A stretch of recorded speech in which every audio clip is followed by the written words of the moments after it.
Somebody did a survey on Reddit and collected over 1 million responses. So this isn't like, a class survey or something. This is an insane amount of people who responded to this. Now, albeit it was on Reddit, so that we'll get into that in a second. And he basically asked, he put all these teams head to head and said, who will win this match, who will win this match, who will win this match, et cetera, et cetera, et cetera, all the way down the line. And this was before pools and groups were kind of decided. So ultimately what the survey was trying to do was figure out, through a process of elimination and by putting each team head to head in a hypothetical 1v1 matchup, who people thought was the best team in the tournament. And the results may surprise you or they may not. It depends on your point of view on Reddit, I guess. But there was actually a really nice graph. And as you can see, G2 is the team that most people think is going to win the tournament. Now, right there with them is SKT. And I think I think having SKT up there makes a lot of sense. It goes exactly into what I was saying. I mean, G2 won MSI, but SKT wasn't at MSI, right? So like that's where I think a lot of people are maybe getting themselves hung up. You can never discount the faker factor. G2 is a really strong team though. So it does make sense, I think, that a lot of people see them in this positive light. But will they win the World Championship? Now, that's a very, very tall order.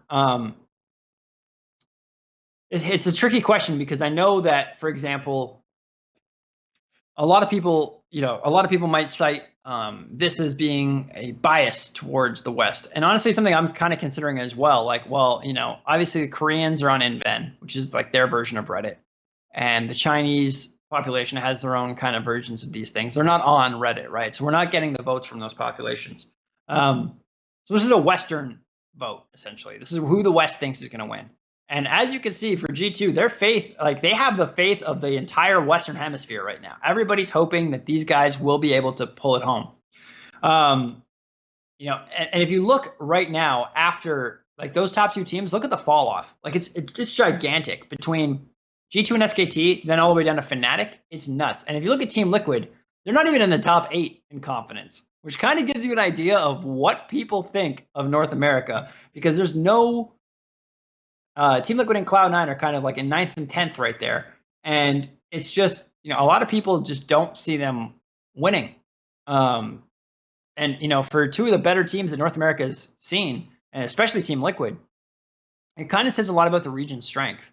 And it hurts to say that, living in North America and being a fan of North American League of Legends. But ultimately, something's got to give here, because that just has not looked good. And clearly, like the fans, they just don't have any faith. They don't have any confidence in the North American teams. I mean, you have Fnatic in 3rd place, which I think that's where you really see the Western bias. Like G2, SKT, I mean, I would flip SKT and G2 personally. And then, I definitely wouldn't have Fnatic at 3rd. I would probably have either Invictus or, if not Invictus, then Fun plus Phoenix. So I would have some of these other teams up there first, I think. Griffin was in 4th, and I think that does make sense. Being that they were a great team from Korea, I think that, you can never count out Korean teams, ever. They're just too good. So that all makes sense to me. But we'll see how it shakes out. I mean, it's interesting to see that the community was so behind G2. And obviously it was a sliver, but you have to understand, for anybody who's been watching League for a long time, like SKT have been the gods for a very long time. Any team that Faker's on is always a contender to win the World Championship.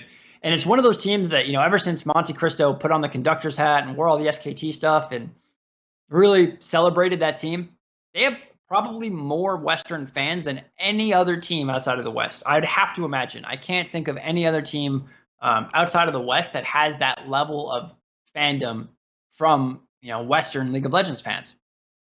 So I don't know. It's gonna be tough. But I think ultimately those results were actually surprisingly accurate. I thought they were gonna be I thought they were gonna be a little bit more lopsided. I mean, the fact that you see Fnatic in 3rd place is ridiculous. Like I don't even think I mean, like I said, that was done before people saw the groups. So, I mean, I guess I'm kind of in my own world because I don't think Fnatic is going to make it out of that group. So I think they're going to be we're going to be really hard pressed to come 3rd. Let's put it that way. But hey, I mean, a lot of people see them winning against most other teams. So maybe I'll be wrong here. And honestly, I'd be happy to be wrong in this situation. I want to see the Western teams do as well as possible. I want to see North America and Europe really kind of get into that top 6, top 4, top 2 finish at Worlds. That would be gigantic. So let's hope this is the year. That's all we can do, right? give them our faith, give them our support, and but ultimately, I think that was a really, really interesting survey, and I was kind of impressed with overall, other than the Fnatic thing, how accurate I feel like those power rankings actually are. And I guess that shows you the power of asking 1 million people. You get a lot of data, and then while there's going to be some crazy fan people who are super hyped behind one team or another, without any logical reason, they just are big fans of them, so they put them to win over everybody. It kind of all averages out, and you get some pretty, what I think will be accurate results. I'm actually very interested. I want to save that graph and then come back to it after the World Championships is said and done. Let's see if we can do that. Remind me, internet. Remind me. And we will take a look and we will revisit what Reddit said after everything is said and done and see how accurate Reddit really was. Because Reddit gets a lot of flack for being a mindless community. And if they're right about this, then that would be really cool. That would be really, really cool.